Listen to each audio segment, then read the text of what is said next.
હસતા કેમ નથી? તમને મોક્ષની કેમ ચિંતા છે? એનું કારણ કે સાચી વાત સાલી કોઈએ કીધી જ નથી. બધું ચાલે છે પીપોડું બધું. આ છોડી દો, પેલું છોડી દો તો ભગવાન મળશે.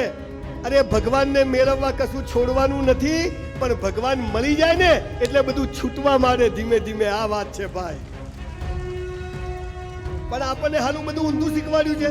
તમે જુઓ સ્કૂલમાં, ગામમાં, મંદિરમાં પ્રાર્થના થાય તો શું થાય? બધા આવી રીતે બેસે, પછી સ્ટેજ ઉપર એક ભાઈ આવે કે ચલો ભાઈ પ્રાર્થના, આંખો બંધ, એટલે બધા અલ્લા ભાઈ ખુલ્લી રાખીને કરો. આંખો બંધ કરો એટલે ના દેખવાનું દેખાય.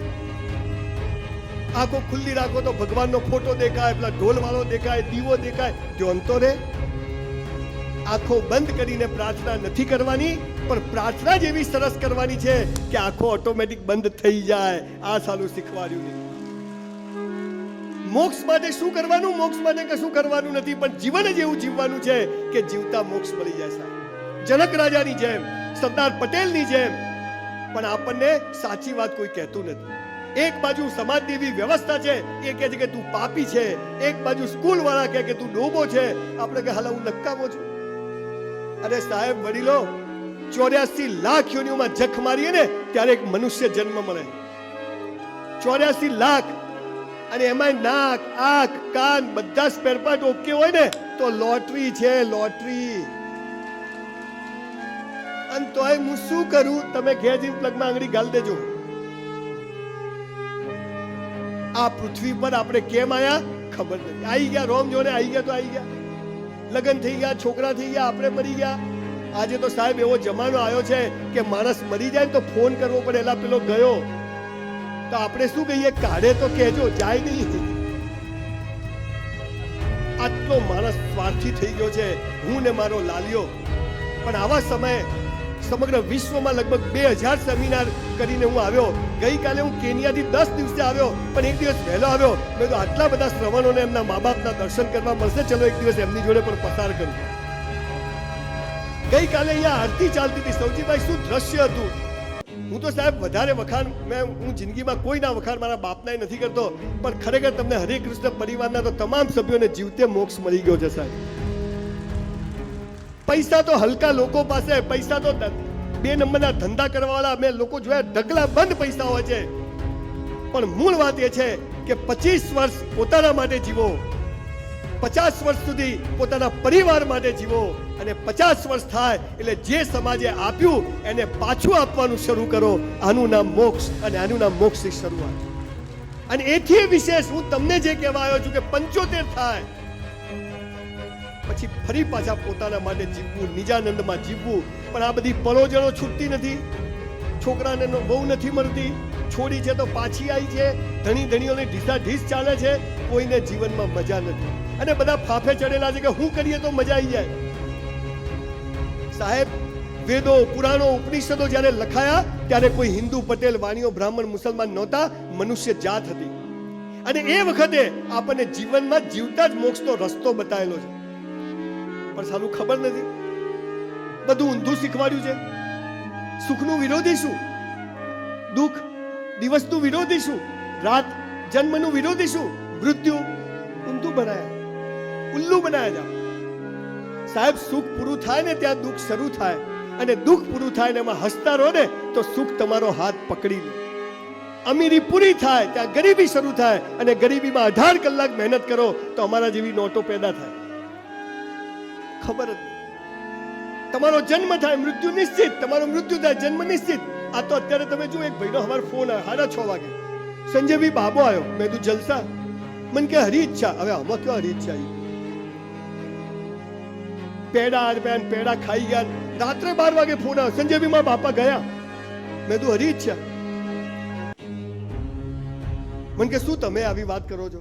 તો મેં તો આ દુનિયામાં કોઈ આવે છે, જાય છે, ચાલ્યા રહે છે. મને કે નાના પણ મારા બાપા નોમિનેશન બાકી હતું. બોલો, મેં તારા બાપા પાછા જોઈએ છે? મને કે હા. મેં તો અમારા બ્રાહ્મણોને ડાયરેક્ટ કનેક્શન છે. બોલ, તારા બાપા પાછા લાવી દઉં? તો કે લાવી દો, પણ તારા બધા બાપા પાછા આવશે.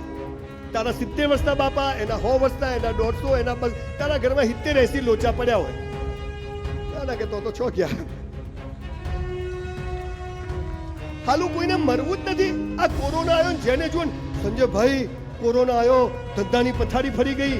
અલા પહેલા તું કરોડપતિ હતો, તું પહેલા હાંધા મારતો હતો.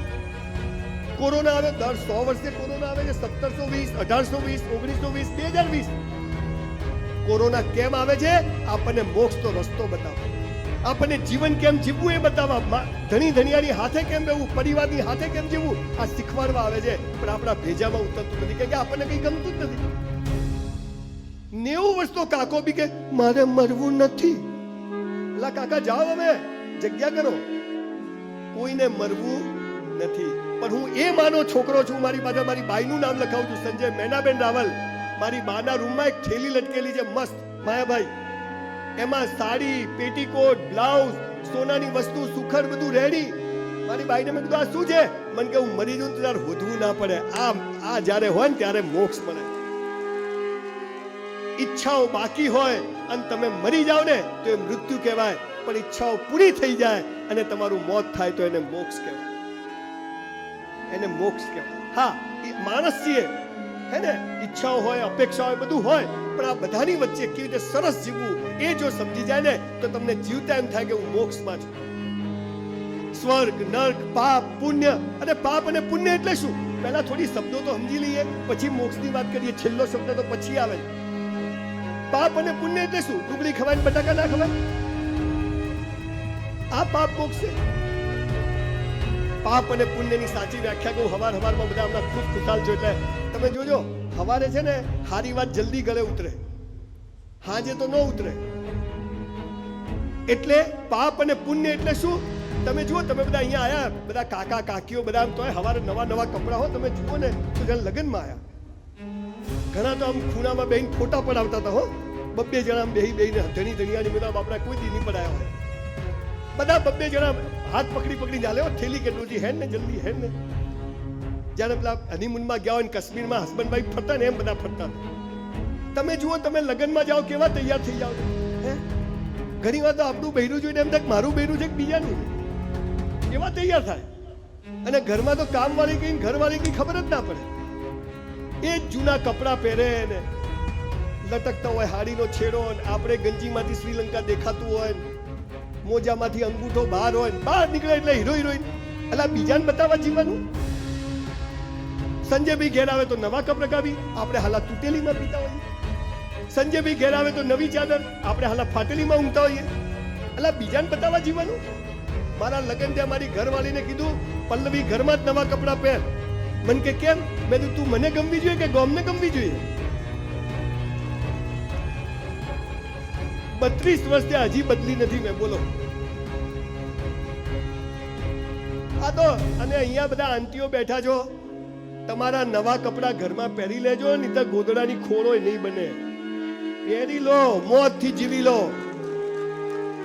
મોત સાલું કાલ આવતું હોય તો આજ આવે, પણ જીવવું તો વટથી જીવવું, મસ્ત જીવવું, ટોપ જીવવું.